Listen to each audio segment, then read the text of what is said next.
اگلا سوال ہے کہ ایک حدیث میں آیا ہے کہ انسان صبح مومن ہوگا لیکن شام کو کافر ہو جائے گا، اور شام کو مومن ہوگا اور صبح کافر ہو جائے گا۔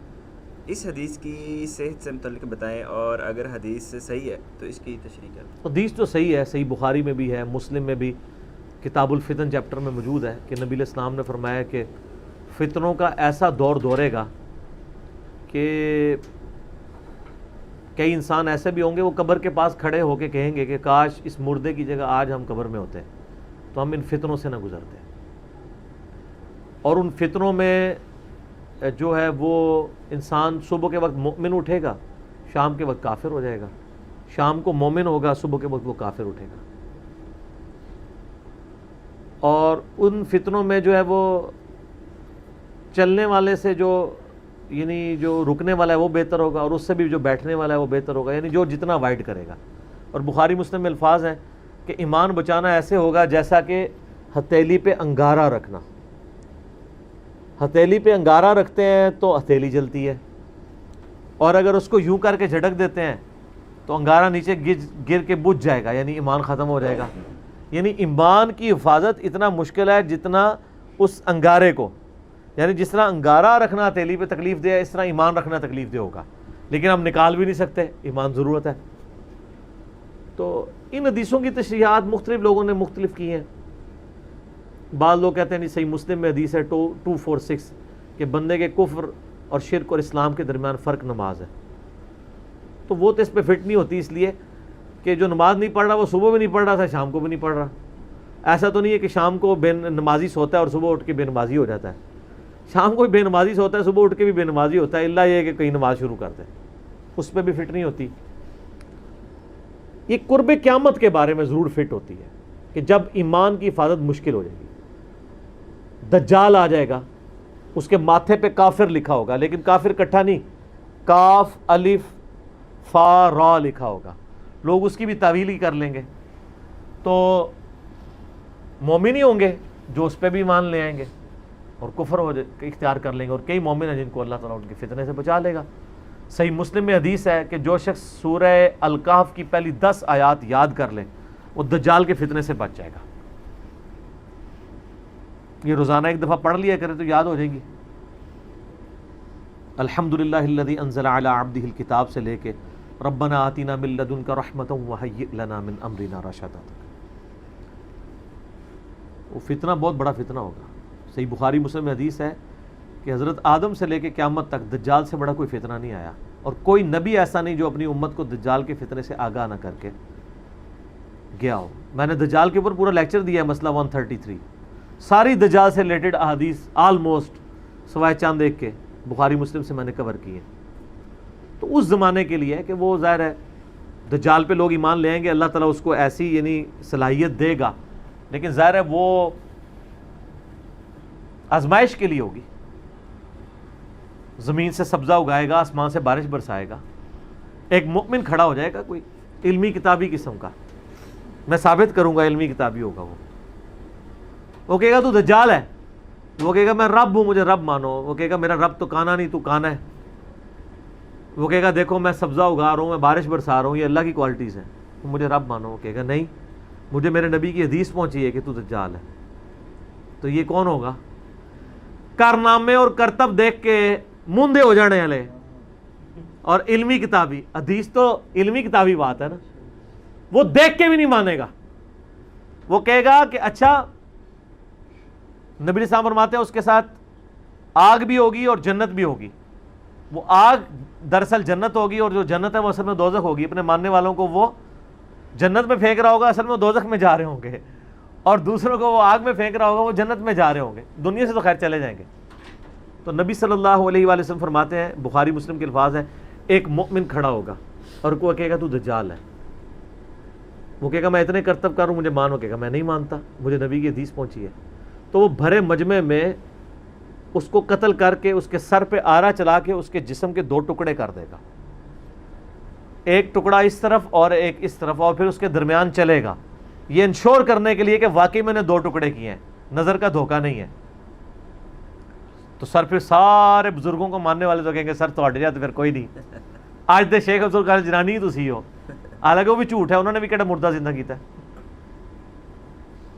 پھر وہ 2 ٹکڑوں کو جوڑے گا اور دوبارہ اس بندے کو زندہ کر لے گا اور کہے گا ہاں اب تو میں نے تجھے مار کے زندہ کیا، اب مجھے خدا مان۔ وہ کہے گا نہیں تو دجال ہے، تیری اس بات نے میرے ایمان میں اضافہ کیا ہے، کیونکہ میں نے نبی علیہ السلام سے سنا تھا، میرے تک یہ بات پہنچی تھی، علمی کتابی بات، یہ کتابی بات، بابیں نہیں کتابیں، کہ وہ ایک مومن کو قتل کر کے زندہ کر لے گا۔ اور نبی علیہ السلام کے الفاظ ہیں کہ وہ مومن اس وقت روئے ارض کا سب سے بہترین شہید ہوگا۔ اچھا اس کو زندہ کرے گا، پھر دوبارہ قتل کرنا ہے پہ وہ قادر نہیں ہوگا، اس کو قتل کرنا چاہے گا لیکن اللہ تعالیٰ اس کو بچا لے گا۔ تو علمی کتابی ہو گیا نا۔ تو یہ اس زمانے کی بات ہے کہ لوگ وہ سارے کرتب دیکھ کے ہی مان لیں گے۔ یا ایک اس کی تعویل میں نے جو سوچی ہے نا وہ یہ ہے، ہمارے اس پرفتن دور میں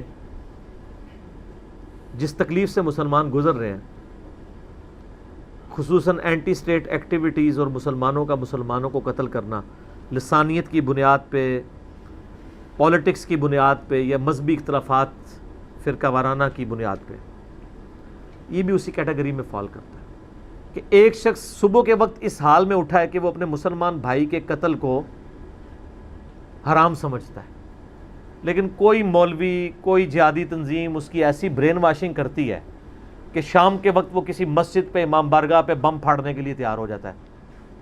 تو جو شخص کسی مسلمان کو مارنے کے لیے آمادہ ہو جائے اور اس مارنے کو حلال سمجھے بلکہ ثواب سمجھے تو وہ کیا ہے؟ کافر۔ کیونکہ مسلمان کا قتل ناحق حرام ہے اور حرام کو حلال سمجھنے والا کیا ہے؟ کافر۔ تو میں نے یہ تعویل کی ہے کہ صبح کے وقت وہ مومن اٹھے گا، شام کے وقت برین واشنگ ہو کے وہ کافر ہو چکا ہوگا۔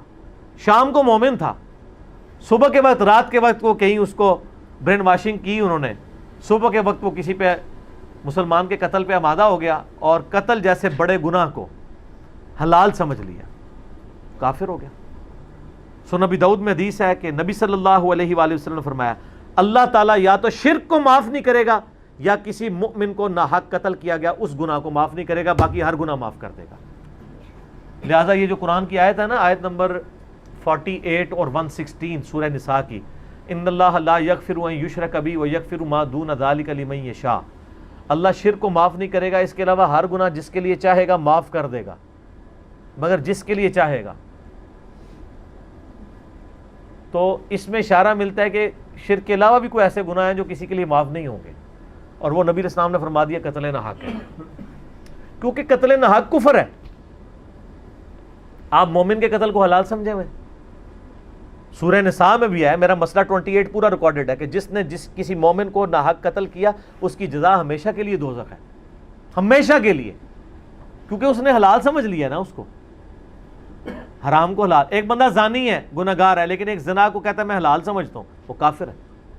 کسی بھی شریعت کی حرام کو حلال سمجھنا، حرام کو حرام سمجھتے ہوئے کرنا گناہ ہے، حرام کو حلال سمجھتے ہوئے کرنا کفر ہے۔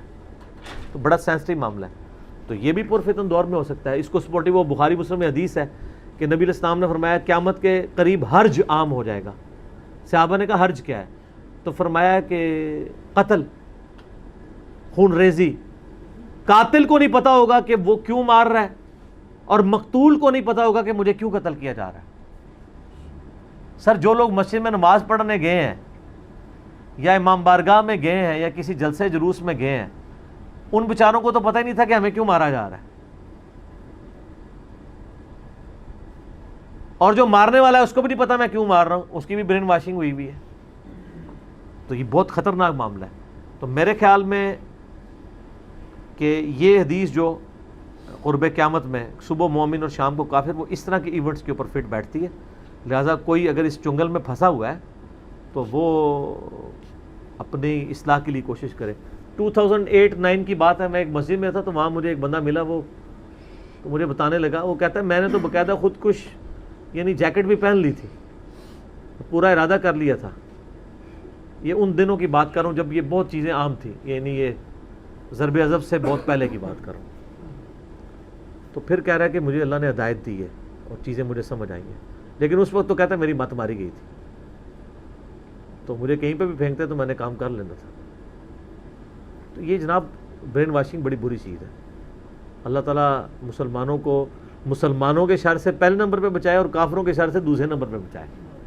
کیونکہ مسلمان تو آپ کو ثواب سمجھ کے قتل کریں گے, کافر تو دشمنی میں کریں گے, ان کا تو چانس ہے کہ بھی آپ کو معاف کر دیں, لیکن جو ثواب سمجھ کے آپ کو قتل کر رہا ہے نا, وہ تو انشاءاللہ جب تک وہ اپنی جنت پکی کروا کے آپ کو جنت میں بھیج کے اپنی جنت پکی نہیں کرواتا نا, اس وقت تک اس کو سکون نہیں آنا. ٹھیک ہو گیا. اور بھائی جس کی برین واشنگ کی جاتی ہے پھر اس کا کیا قصور ہے کہ اگر وہ ایک بندے کی برین واشنگ ہو گئی ہے, اس کی مت ہی ماری گئی ہے, تو پھر نہیں, اس کا قصور تو ہے نا. آپ کوئی بندہ برین واشنگ کر کے کافر ہو جاتا ہے تو اب اللہ نے اس کو اس وجہ سے تو معاف نہیں کرنا نا. اپنی عقل استعمال کریں نا. برین واشنگ یہ تو نہیں ہوئی ہے کہ انہوں نے دماغ میں کوئی کان کے راستے ٹوٹی داخل کر کے دماغ ختم کیا ہے. ایک باتیں کی ہیں نا. برین واشنگ جن کی ہو رہی ہے ان کو چاہیے دوسرے لوگوں کے بھی دلائل دیکھیں نا کہ وہ کیا کہہ رہے ہیں. ایک طرف کی باتیں سن کے تو نا کسی پیچھے چل پڑے. ٹھیک ہوگا.